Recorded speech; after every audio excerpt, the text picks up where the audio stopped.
Hi friends, welcome to Altro. ఈరోజు ఈ వీడియోలో మనం ఫెవి ఐకాన్ని ఎలా మార్చాలో చూద్దాం పదండి. ముందుగా మన అకౌంట్ లాగిన్ చేసుకున్న తర్వాత లేఅవుట్లోకి వెళ్ళాలి.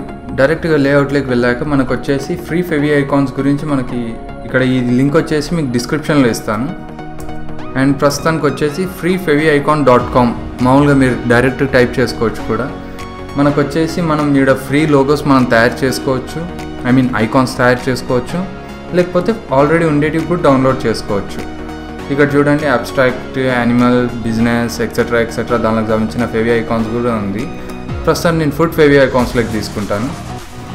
దీంట్లో వచ్చేసి ఫెవి ఐకాన్స్లో నేను ఆరెంజ్ తీసుకోవాలనుకుంటున్నాను కాబట్టి ఓ అని టైప్ చేస్తాను. ఓ మీద క్లిక్ చేస్తే ఓ ఆల్ఫాబెటికల్లో ఉన్న ఏ ఆబ్జెక్ట్ ఉందో ఫుడ్ ఐటమ్స్ ఉందో అది చూపించేస్తుంది. అంటే ఇలా ఆరెంజ్, ఆనియన్, ఇలా చూడండి, ఓపెన్ ఫార్చ్యూన్ కుకీస్, ఇట్లా అన్నీ ఉన్నాయి కదా. కానీ ప్రస్తుతం నేను ఇది ఆరెంజ్ డౌన్లోడ్ చేసుకోవాలనుకున్నాను. నేను ముందుగానే ఆల్రెడీ ఆరెంజ్ ఇక్కడ డౌన్లోడ్ చేసి పెట్టుకున్నాను. మీకు డైరెక్ట్ ఇప్పుడు అది డౌన్లోడ్ అయిన తర్వాత ఒక పేజ్కి రీడైరెక్ట్ అవుతారు. తర్వాత వచ్చేసి అది డౌన్లోడ్ అయిపోయిన ఫైల్ని ఇక్కడ చూడండి, ఆరెంజ్ అని ఉంది, ఇందాక డౌన్లోడ్ చేసినది.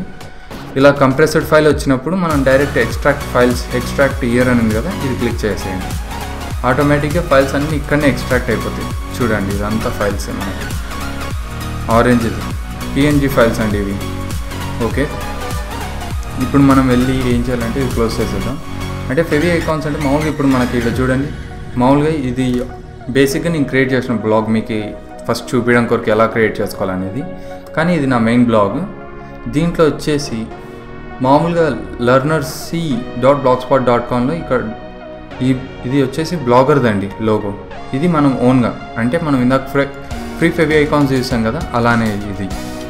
ఓకే, ఇక్కడ వచ్చేసి మనం డైరెక్ట్ లేఅవుట్లోకి వెళ్ళాక ఇక్కడ ఫెవి ఐకాన్ ఉంది కదా, ఇక్కడ దీంట్లో ఎడిట్ క్లిక్ చేసేద్దాం. ఇక్కడ చూస్ ఏ ఫైల్. ఓకే, మనం ఇక్కడ డెస్క్టాప్ మీద సేవ్ చేసుకున్నాం కాబట్టి డెస్క్టాప్ క్లిక్ చేసేద్దాం. ఇక్కడ ఈ ఫైల్స్ అన్నీ చూపిస్తుంది. ఓకే, ఇక్కడ ఉంది ఫెవి ఐకాన్. ఆటోమేటిక్గా ఇక్కడ ఫెవి ఐకాన్ అని ఉండేది, మీకు ఈ ఫైల్ అది ఫెవి ఐకాన్దే తీసుకోవాలి. కాదు అని వేరే తీసుకున్నారంటే మళ్ళీ అది తీసుకోదన్నమాట. సో ఫెవి ఐకాన్ ఉండేది ఫెవి ఐకాన్ తీసుకోండి. ఓకే, ఇప్పుడు ఇక్కడ సేవ్ అని క్లిక్ చేసి తర్వాత సేవ్ అరేంజ్మెంట్ అని క్లిక్ చేసేయండి.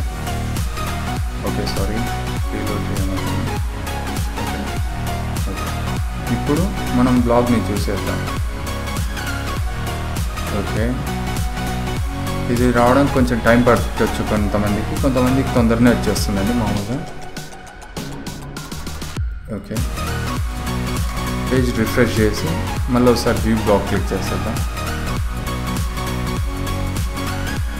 ఓకే, ఇది కొంతమందికి లేట్గా వస్తుంది, ప్రస్తుతానికి ఇక్కడ లేట్గానే వస్తుంది నాకు కూడా. మామూలుగా అయితే ఫెవి ఐకాన్ని రిమూవ్ చేసేసి మనం కొత్తది అప్లోడ్ చేసుకునే పద్ధతి అయితే ఇదే. ఆల్రెడీ ఇక్కడ బెస్ట్ ఎగ్జాంపుల్ చూపించాను. ఓకే ఫ్రెండ్స్, ఈ వీడియో మీకు నచ్చినట్లయితే లైక్ చేయండి అండ్ మీ ఫ్రెండ్స్కి కూడా షేర్ చేయండి. అండ్ మా ఛానల్ను సబ్స్క్రైబ్ చేసుకోవడం మర్చిపోకండి. Thank you for watching.